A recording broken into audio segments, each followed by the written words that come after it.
AEW has already had a fair few weekly shows in its time. Dynamite, Rampage, Collision, Dark Elevation. Some of them are live and some of them are taped, and obviously in wrestling things can go wrong. And with AEW there are definitely moments and times where we can look at them and think, yeah, things definitely went wrong there. And there are also times that AEW has tried to rectify these problems by editing them out of the broadcast and cutting them out the show, banning them from airing essentially. There have been a few moments in AEW where the company thought either, oh, we probably shouldn't air that, or oh, we probably shouldn't have aired that and should get rid of it. And I'm here today to talk about a few of those moments, so like the video and let's just get into it, talking about the banned AEW moments.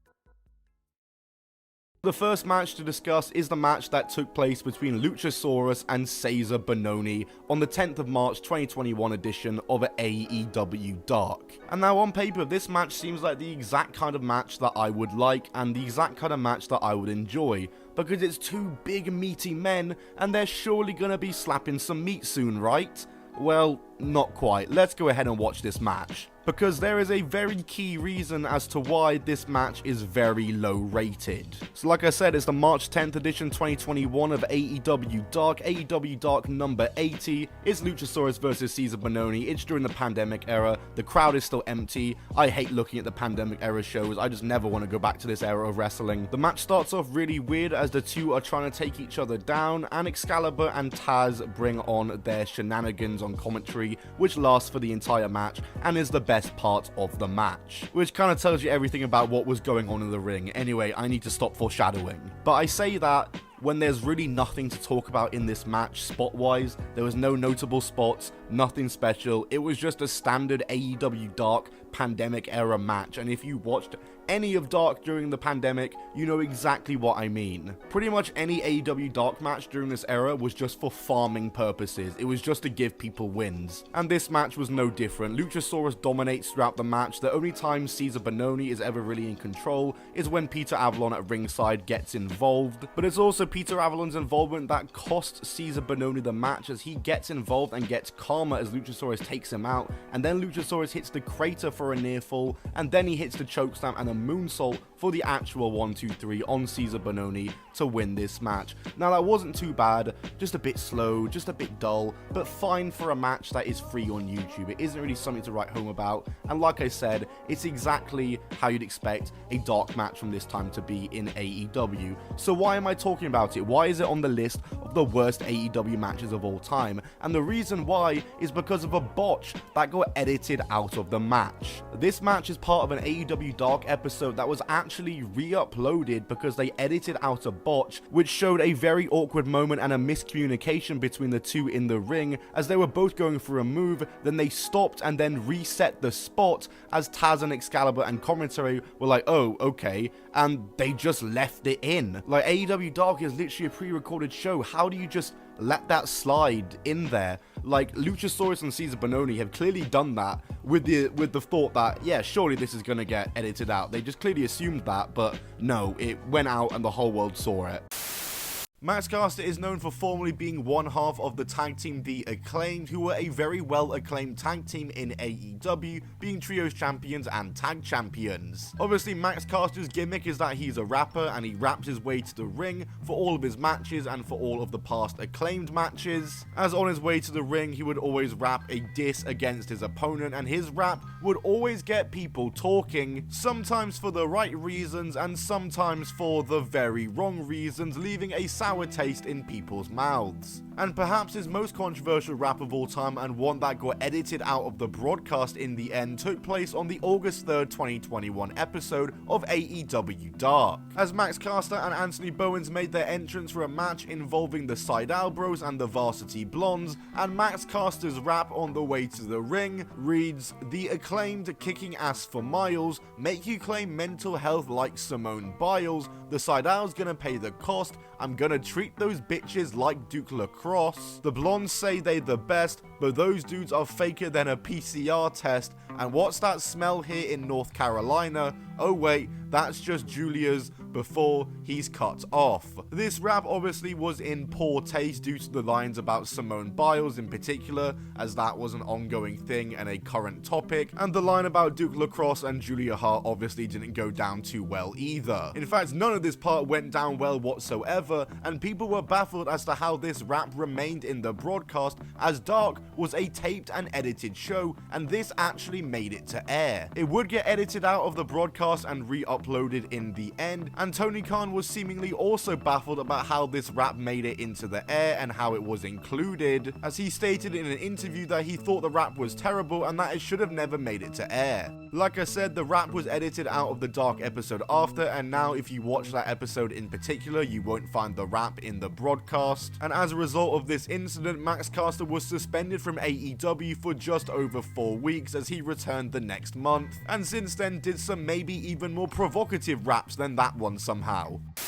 During the Empty Arena era, we saw many wrestlers debut and be signed for AEW, and 2 of those wrestlers were Ty Conti and Abaddon. Abaddon made their debut in March of 2020 and was signed to the company of June of that same year following their Dynamite debut. Ty Conti wouldn't sign for the company until a little bit after, as she officially signed for AEW in September, following a few appearances for the company already and her exit from WWE NXT. On October 22nd of that year, AEW were holding their regular Dynamite tapings, and during this Empty Arena era, they were taping multiple episodes at once, and a match set to air on one of those episodes being taped that day was of course Ty Conti versus Abaddon, which was set to take place and be aired on the 28th of October Dynamite. But the next day after these tapings took place, rumors began to circulate that Abaddon had been hospitalized with a serious injury as a result of this match. And it wouldn't be until the next day that more details came out, as it was found out that the match had to be stopped, as during the course of the match,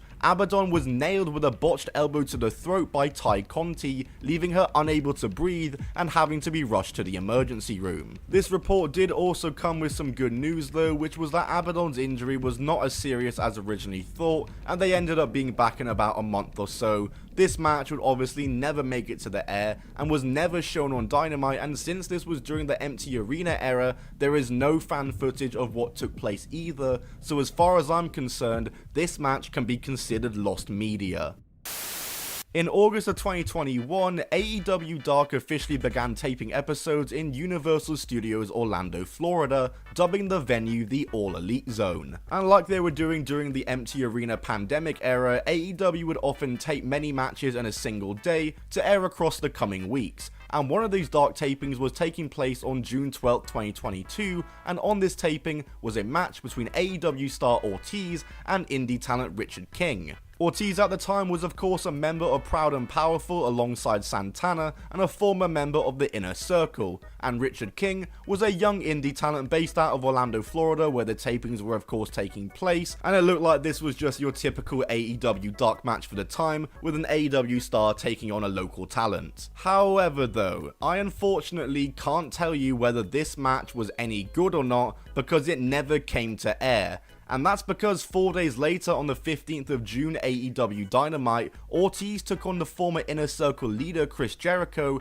in a hair versus hair match, which of course Ortiz would lose. Ortiz would lose the match and be forced to shave his own head at the end of the match, and you might have just figured out now why this Dark match didn't air. That is of course because this Dark match was set to air after this Dynamite, and the problem comes from the fact that he of course had a whole head of hair during that Dark match, and so airing a match which he has hair just after he had it shaved on TV following a hair versus hair match just didn't make sense, didn't go with AEW canon, and would have kind of broke the AEW timeline a bit. So yeah, this match never made it onto AEW Dark programming and was a legit AEW Dark match, which was rare for the time, and there is no fan footage of this match that I've been able to find, and I have no idea if cameras were even on for it, but this match was, and only ever will be seen, by the people that were there.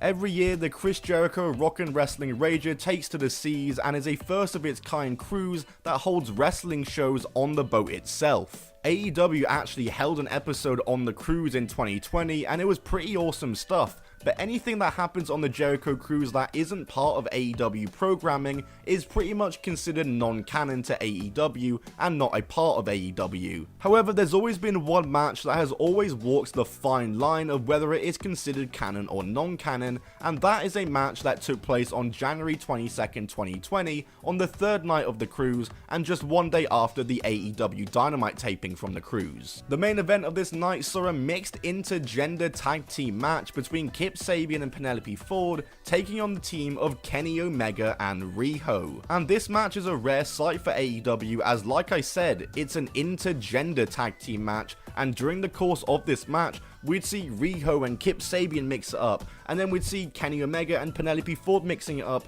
and hitting moves on each other. A rare sight to see any AEW wrestlers doing, as intergender just isn't a thing on AEW TV at all. But yeah, it's a decent watch if these kinds of matches are the thing you're into. You can find fan footage on YouTube, and this match was also included in one of the AEW Dark episodes posted by AEW itself on their YouTube channel, which is why I say I don't know if this is considered an AEW match or not. And after Kenny Omega and Riho got the win in this match, Kenny got on the mic and says that these kinds of matches are something he wants to do more of in AEW and that he's going to be working on it.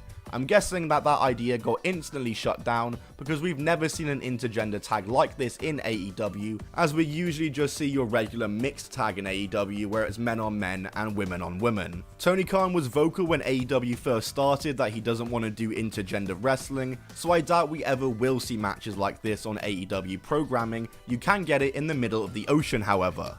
That's all from me. Be sure to like this video if you enjoyed it and subscribe with notifications on to be the first to see any future wrestling content. I'll see you all in the next video. Goodbye and keep on rolling. That's it for this video, guys. If you enjoyed it, then be sure to smash the like button. This was mainly clips from an old video called The Banned AEW Matches. I remade it because that old video in particular had issues with monetization on a music track that was included in the video, so I've remade it here with a new entrant in Max Caster to add some extra content and bring the video back. Hope you enjoyed it. Like I said, comment down below what your thoughts on all the banned AEW moments are, and I'll see you in the next video. Goodbye and keep on rolling.